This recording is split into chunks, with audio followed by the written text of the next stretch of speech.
John 16, starting in verse 8, it says, when he comes, he will convict the world of guilt in regard to sin and righteousness and judgment. In regard to sin, because men do not believe in me.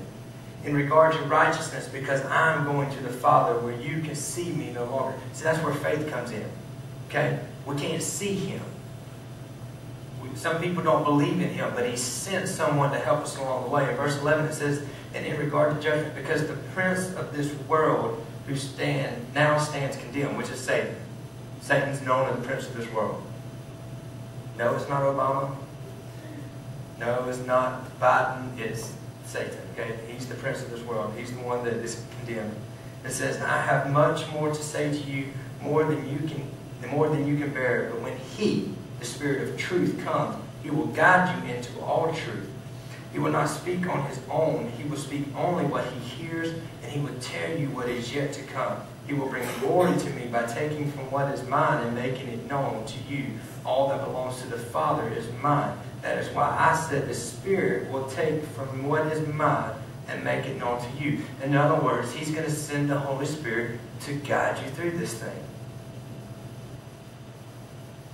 He doesn't say random things. See, God the Father, Son, and Holy Spirit, when we baptize you, when we say that they're all one person, it's just, it's like God's here. Here's Jesus and here's the Holy Spirit. They're all part of the same body, but they're all working together. My arms cannot work without my brain. Period. I got to have this to make these work. If this is gone, I'm a freak. If this is gone, guess what? I'm dead. All right? So he said, I'm going to send the Holy Spirit to guide you in what is right, because we don't understand it. We don't know what's truth and what's not. Okay? But conviction, he's going to come alongside you and show you the way to go. There's something that's out today, and me and Cliff have been laughing today because he researched all this yesterday. He texted me, he said, dude, you need anything for tomorrow night? And of course, I didn't never respond because I'm a retard like that. I got my head into something else. And I called him. I said, dude, I need some information. And he goes, well, for some reason, I looked it all up yesterday.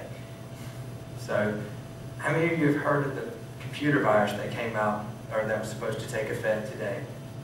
The Conficker worm. Okay? And I got to thinking, those super spiritual duh moments that I have. I'm riding down the road listening to Rick and Bubba, which had nothing to do with spirituality whatsoever, but they rock. And it hit me. This Conficker worm, what's amazing is it's sitting in your computer already. Your computer can already be eaten up with it. Everything can already be infected. The worm is already there. But it was waiting on April 1st at 12 o'clock in the morning, at midnight on midnight, April 1st, it said, at that moment, the source of all this was going to tell that worm to wake up. And what that worm does is it goes in there, it goes in your computer files, and it begins to tell your computer what to do. It begins to say, hey, take this man's bank statements and send them to this guy over in Japan so that way he can steal all his information. Take all of his family photos and send it to this guy. You know what I'm talking about? And then it deletes things. I mean, it does weird stuff. But it's got to be connected to the source. Does that make sense?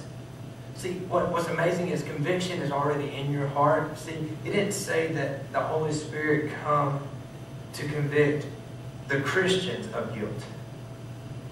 It didn't say he came just to help the Christians know what's right and wrong. He said, I will send a comforter to lead and guide you. But it said he will convict the world of guilt. He will convict. See, what it's waiting on is the Holy Spirit's waiting on. He's waiting on he's waiting on the source to tell him, hey, it's time. See, it's not by chance that you're in this room. It's not by chance that you come to this church. It's not by chance that you sat here and listened to me talk before. It's all ordained by God, because at some point the Lord said, guess what, Holy Spirit? It's time to wake up. Let's go. Let's do this thing. Let's move them. Let's move things in their life. Let's walk them through life and guide them and convict them in the way that we want them to go. It's kind of like me grabbing my leg right here and saying, okay, leg, I want you to go that way. Pick it up, grab it. Okay? That's what the Holy Spirit is. He's saying, okay, you know what? I need you to move this direction. Boom. And you move this direction. You don't, it's not like he sits there and says, breathe in, breathe out. Left turn 4 feet ahead. Right turn after you see the third door. You know what I'm saying? It's not like that. It's not like GPS. It's not like, it's telling you, it's not audible. Sometimes it's audible. But it's one of those things, it's a subconscious thing that the Holy Spirit is saying, you know what? Maybe you should do that. When you find yourself facing alcohol and drugs, it's the Holy Spirit that says, you know what? Maybe we need to chill out. Maybe that's not what we need to be doing. It's after you've sat in services like this, and then you're in the back seat with your boyfriend and your girlfriend. You two boys don't know what's better being in any kind of car with a girlfriend, is all I'm going to say. Period. Ever. But you know what I'm saying? It's those times when you girls are in the back seat with your boyfriend, and you know what? The Spirit says, you know what? This is enough. And you say, you know what? I'm better than this. I'm God's chosen. I ain't going to do this. That's conviction. It's that thing in faith that we have totally and completely ripped out. You want to know why? Because it makes us uncomfortable. It ain't the popular thing to do. It's really not. To say no to all the things that are cool, to say no to all the parties and all the other stuff that goes on in life. Is that cool? No. But I was never cool either. And I still lived in sin. I was a nerd. Band nerd. I was the king band nerd. Like, I lorded over all of them. I was the man. I mean, I have a trophy to prove it. I have the patches from high school with all the little bars that said I was the band nerd. Wore glasses, had a bad haircut. I mean, really. Still ain't much better. I just married somebody hot that just made me okay. Made me, halfway decent to deal with. You know what I mean? My wife's hot. That's the only way I made it through life. Dad said, marry up. That's what I did. But conviction is saying, you know what, God, lead me, guide me, direct me, no matter what. Put everything else aside and say, God, I want to be more like you, so you're going to have to do something in me. Me and Cliff were laughing before church because he just let me say, I've got worms. That got all over me because I got them too. Everybody thought I had a ringworm growing up because I couldn't gain weight. I was always skinny. Skinny. I had big ears. When I put my glasses on, my ears stuck out like car doors. I was just waiting for somebody to come by and slam the door. I was really a big nerd. But I've got worms because, you know what, in my heart, the Holy Spirit right now is saying, do this, do that, move this way, move in this direction. You ought not say that. You ought not listen to that. You ought not go there. When you're sitting in front of a TV and the movie on TV is F this and F that and blankety blank, blank, blank, blank, blank, blank, blank, blank, and we sit and listen to it like it's okay. My Bible says to guard the tongue. It also says to guard what comes in your ears and gets in your heart because it will come out of your mouth. I had the worst time of my life with cursing because it was a cool thing to do. I played baseball, you had to cuss. I guess. I thought that was okay. I thought it was okay to say stuff. But all I found out later was it made me look stupid. A little like my vocabulary couldn't go past 4 letters because I was a retard. I mean, it really made me look like a dummy. Expand your vocabulary. Read the dictionary. Read a book. Learn something. Be somebody. But allow the Holy Spirit to lead and guide you and direct you.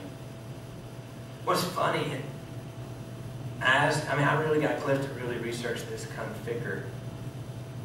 And it's hard to say Conficker when I've been saying conviction the whole time. Later on, you'll try to say it to your parents and you will be like, come with it. I've been doing that all day. Conficker virus. The whole way they broke the word down is, configuration, because it messes with the configuration of your computer. But that last part of the word, that ficker, is the German way of saying a very, very, very crude word that we're not allowed to say, ever. Thus the F-bomb. Okay? So it's really, so we're going to say mess. What this virus was meant to do was mess up your system.